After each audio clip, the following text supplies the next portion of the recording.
আমরা প্রজেক্টের সাথে আরও কিছু রিলেটেড জিনিস শিখব এখন। তার মধ্যে একটা হচ্ছে program. So what is program? Project দেখেছি, এখন আমরা দেখব প্রোগ্রাম।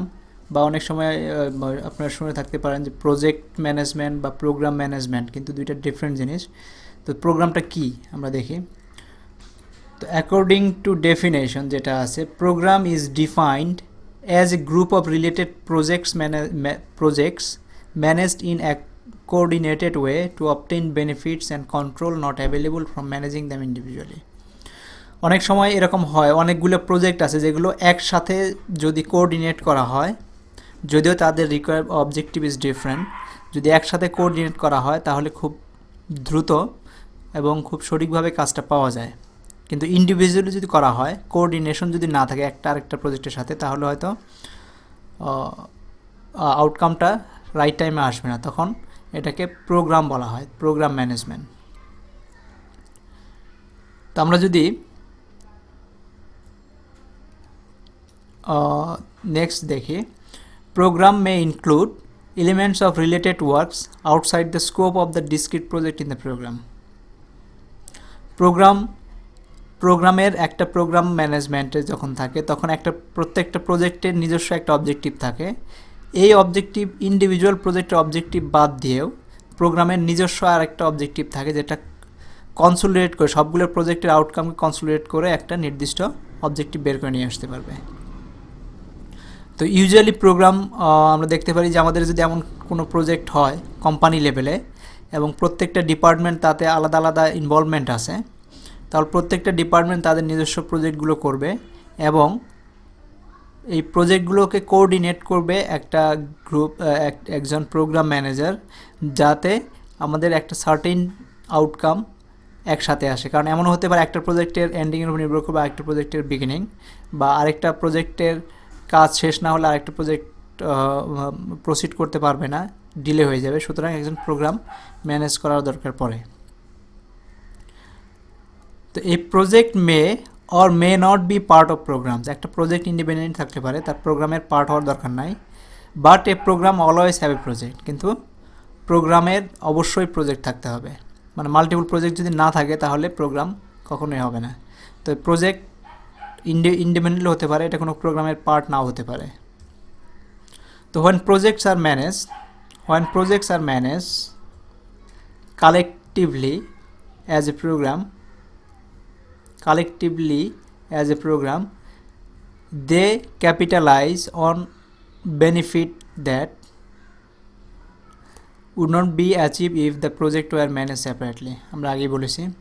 তো নেক্সট হচ্ছে program management involve centrally managing and coordinating group of related project to meet the objective of the programme.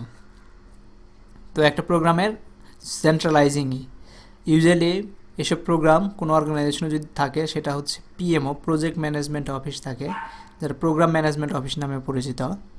তারা সাধারণত বিভিন্ন ডিপার্টমেন্টে কোঅর্ডিনেট করে বিভিন্ন প্রজেক্টকে একসাথে করে আলাদা একটা আউটপুট নিয়ে আসে। তো এটা ছিল আমাদের প্রোগ্রাম। সো আরেকটা আছে what is portfolio. So portfolio are collection of programs and projects that meets a specific business goals or objective. তো প্রত্যেকটা অর্গানাইজেশনের স্ট্র্যাটেজিক যে গোল আছে বা অবজেক্টিভ আছে বা বিজনেস গোল আছে, সেগুলোকে আমরা বিভিন্ন কালেকশন অফ প্রোগ্রাম বা প্রজেক্ট, যে কোনো কালেকশনের মাধ্যমে আমরা দেখাতে পারি যে আমাদের পার্টিকুলার এই স্ট্র্যাটেজিক নিডটাকে মিট করতে হলে, স্ট্র্যাটেজিক থিঙ্কিংটাকে মিট করতে হলে তার সাথে কোন কোন প্রজেক্ট এবং প্রোগ্রামগুলো জড়িত আছে। এই জন্য এগুলো আমরা বলি পোর্টফোলিওস। এই কালেকশন যখন আমরা মেনটেন করি তাদেরকে পোর্টফোলিও বলা হয়। তারপর হচ্ছে the objective of any programs or projects in this portfolio is meet the strategic objective of the portfolio, which is turn should meet the objective of the department and ultimately the corporations. তো আমাদের ডিপার্টমেন্টের একটা strategic objective থাকতে পারে, যেটা meet করতে হলে আমাদেরকে বিভিন্ন প্রজেক্ট ইনিশিয়েট করতে হবে। সেই প্রজেক্টের কালেকশনকে আমরা একটা পোর্টফোলিও বলবো, যে এই পার্টিকুলার অবজেক্টিভের জন্য আমাদের এতগুলো প্রজেক্ট ইনিশিয়েট করতে হচ্ছে, যেটাকে আমরা স্ট্র্যাটেজিক প্রজেক্ট বলে থাকি। তো এগুলো কোনো একটা ডিপার্টমেন্ট বা কর্পোরেশনের কোম্পানির নিজের আলটিমেটলি কোম্পানির কোনো একটা স্ট্র্যাটেজিকে স্যাটিসফাই করার জন্য ইনিশিয়েট করা হয়। This includes weighting the value of each projects or potential projects against the portfolio strategic objective. তো আমরা কখন যদি স্ট্র্যাটেজিক অবজেক্টিভগুলোকে মিট করার জন্য আমরা যেসব প্রজেক্টগুলো এখানে ইনিশিয়েট করবো এবং সেগুলোকে আমরা ওয়েটিং করতে পারি, প্রায়োরিটি করতে পারি, বা বলতে পারি যে এটা মাস্ট হ্যাভ, এটা নাইস টু হ্যাভ, এটা এরকমভাবে আমরা বিভিন্ন ওয়েটিং দিতে পারি। It also concern monitoring active projects for adherence to objective, balancing the portfolio among the other investments of the organization, assuring the efficient use of resource. Arekta আছে portfolio management is generally performed by a senior manager in the organization. So আমরা বিভিন্ন unit থেকে হয়তো বিভিন্ন project করতেছি, কিন্তু ultimately এই প্রজেক্টগুলো পার্টিকুলার অবজেক্টিভের সাথে জড়িত, আমরা হয়তো নাও জানতে পারি, কিন্তু সিনিয়র লেভেলে ম্যানেজমেন্ট যারা আছে তারা এই অবজেক্টিভগুলোর সাথে ট্যাগ করবে কোন কোন প্রজেক্টগুলো এই পার্টিকুলার অবজেক্টিভের পোর্টফোলিওতে আসবে।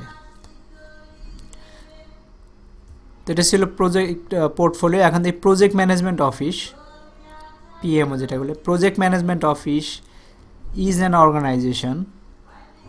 organizational body or entity assigned various responsibility related to centralized and coordinated management of those projects under its domain. The responsibility of the PMO can range from providing project management support function to actual being responsible for the direct management of the project. The primary function of PMO is to support project manager in varieties of ways which include but not limited to, যেসব কাজগুলো PMO করতে হয় তা হচ্ছে managing shared resource across all projects administered by PMO. Shared resource means PMOর যেগুলো যেসব বিভিন্ন ইউনিটে এক একজন রিসোর্স কাজ করে তাদেরকে কিভাবে অপটিমাইজড ওয়েতে ইউটিলাইজ করা যায় বিভিন্ন প্রজেক্টে, কারণ তাদের কাছে সবগুলো প্রজেক্টের ইনফরমেশন থাকে এবং তারা জানে কোন পার্টিকুলার পার্সন কোন প্রজেক্টে কোন ডিউরেশনে জড়িত আছে। সুতরাং সেই রিসোর্সকে যেন আবার আরেকটা প্রজেক্টে অ্যাসাইন না করা হয়, যাতে ওভারল্যাপ না হয়। তো এই এই শেয়ার রিসোর্সগুলোকে ম্যানেজ করার দায়িত্ব হচ্ছে PMO। Identifying and developing project management methodology, best practices and standards. তো একটা প্রজেক্ট ম্যানেজমেন্টের কোন ম্যাথোলজি ইউজ হবে, বেস্ট প্র্যাকটিস কী আছে এবং স্ট্যান্ডার্ড কী, সেগুলো আইডেন্টিফাই করা এবং সেগুলোকে ইউজ করতে উদ্যুত করা, এটাও একটা PMOর কাজ। Coaching, mentoring, training and oversight. তো প্রজেক্ট রিলেটেড কোচিং, প্রজেক্ট ম্যানেজারদের মেন্টরিং, তাদের ট্রেনিং বা কী করতে হবে সব ডিফাইন করার দায়িত্ব হচ্ছে PMOর। Monitoring compliance with project management standard, policy, procedure, template via project audits.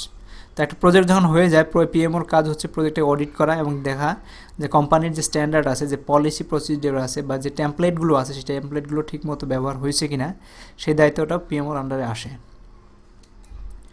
Developing, managing project policies, procedure, template, other share document, organizational process, যেটাকে আমরা বলবো অর্গানাইজেশনাল প্রসেস অ্যাসেটস, এটা আমরা আসবো ডিটেলে। And coordinating communication across projects.